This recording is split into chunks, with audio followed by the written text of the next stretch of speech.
Hi guys, welcome to my channel. खुलुमबाय बयनिसिमबो।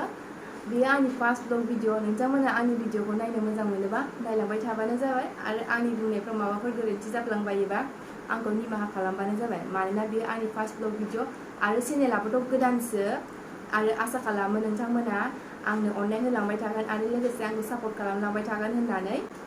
Hello लोगोफोर, आंनि चेनेलखौ लाइक, शेयर, सब्सक्राइब खालायनानै हो। गोजोन्थों।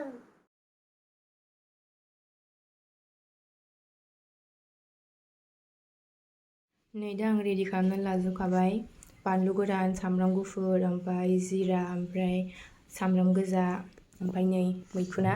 आं नोंथांमोननो दिनै बेखौनो संनानै देखायसै मैखुनखौ। माने आङो दिनै आंनि फार्स्ट ब्लग नालाय ओमफ्राय आङो पुरा कनफिउस जादोंमोन आरोना।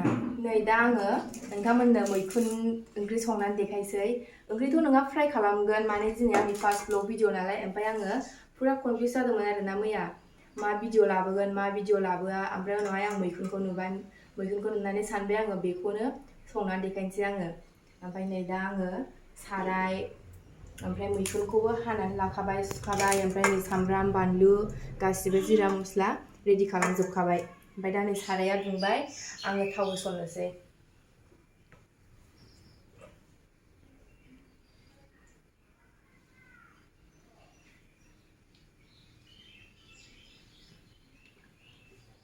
दाथ' नै थावाबो दुंबाय, ओमफ्राय आङो सामब्राम होसननोसै।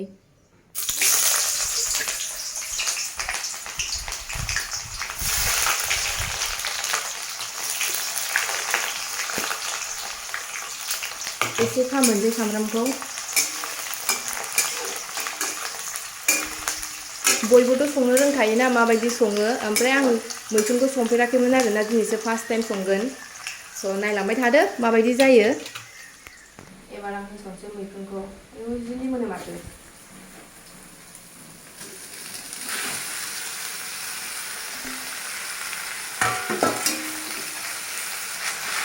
फ्रिजआव दोनदोंमोन, माने मैयानो हानानै दोनखादों नालाय, फुङावथ' हास्लाबाना, ओंखायनो मैया मोनायाव हानानै दोनखाबाय। ओमफ्राय एसे फ्रिजआव दोनदोंमोन आरोना नै।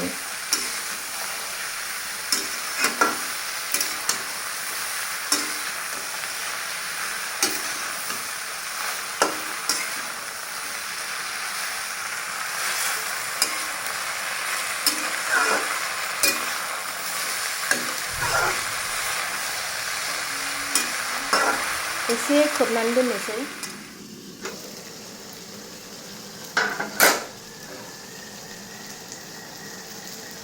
नै दा आङो गावनि दैखौनो एसे मोजां एवग्रोनानै लाग्रोनोसै।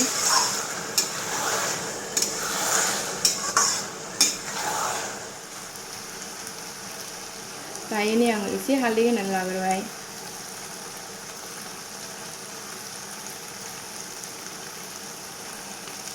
दिनैसो फार्स्ट टाइम संजेनदोंना आं मैखुनखौ, ओमफ्राय जागोन ना जाया मिथिला। जानायाथ' जागोन, गोथाव जागोन, ओमफ्राय संफेराखै नालाय।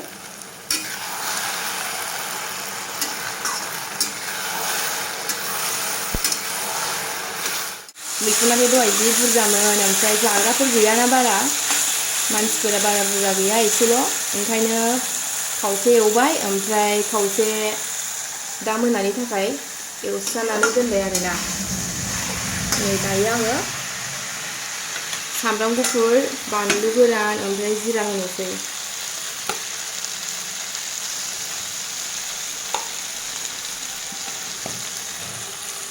बयहाबो आलदा आलदा स्टाइलनि संनानै जायो। नोंस्रा माबायदि जायो नोंथांमोनहा? ओमफ्राय आंहाथ' नै बेबायदि सङो।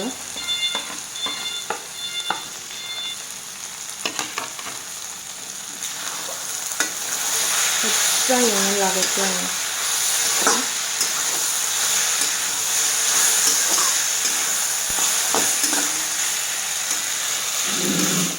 फ्रामनो मोजां एवनानै लाग्रोबाय। ओमफ्राय दा नैबे मैखुननि दैया रानबाय नालायथो, आं एसे दै होनोसै।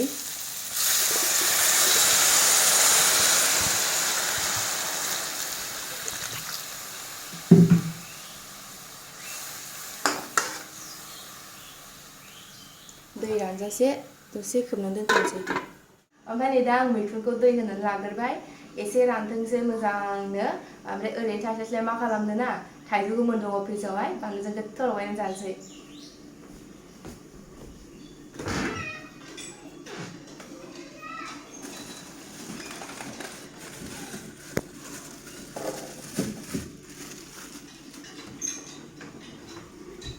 नै थाइजौआ लगायनानै जानोसै दै थाइजौ गोमोन जानोसै बानलुजों गोथाव लगायनानै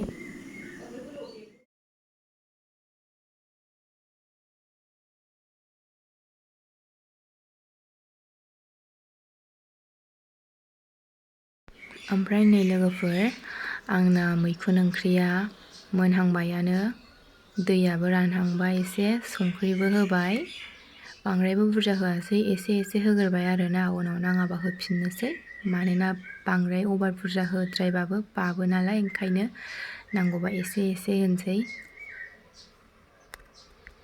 नै ओमफ्राय आंना मैखुना मोनबायानो आङो एकदम ड्राइ खालामथारदों आरोना गिसिखौ जानो गोथाव मोनो नालाय आङो ड्राइखौसो गोथाव मोनोना बेखायनो ड्राइ खालामबाय आं नै दा आंना मैखुना मोनबाय खामनाय बायदि नुदों बेयाव खिन्थु खामाखै बियो आं एकदम फ्राम फ्राय खालामदों बिराद ड्राइखौसो जानो गोथाव मोनो नालाय बेखायनो ड्राइ एवबाय आङो नै एबार ओंख्रि मोनखांबाय थाइजौ खाजि जानोसै बानलुजों गोथाव लगायबाय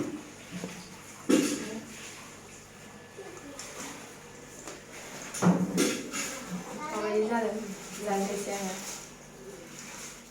नोंथांमोननिसिम मोनसे खोथा बुंनो सानदों बियो आंनि फार्स्ट ब्लग भिडिअ आरो माबायदि जादों नोंथांमोना कमेन्ट बक्सआव खोन्थाहरबानो जाबाय फार्स्ट टाइम ब्लग खालामनाय ना ओंखायनो जेन'बा जागोन जाया बिदि साननाय फैयो ओमफ्राय दा आङो जाबाबो जायाबाबो खालामबाय आंनि फार्स्ट ब्लग भिडिअखौ स' नोंथांमोना आंनो खोन्थाहरबानो जाबाय मोजां जादों ना गाज्रि जादों माबायदि जायाखै आसा खालामो नोंथांमोना आंनो अननाय होलांबाय थागोन आरो लोगोसे आंखौ सापर्ट खालामलांबाय थागोन होननानै स' दिनैनि भिडिअखौ आं बेयावनो फोजोबनोसै गोजोन्थों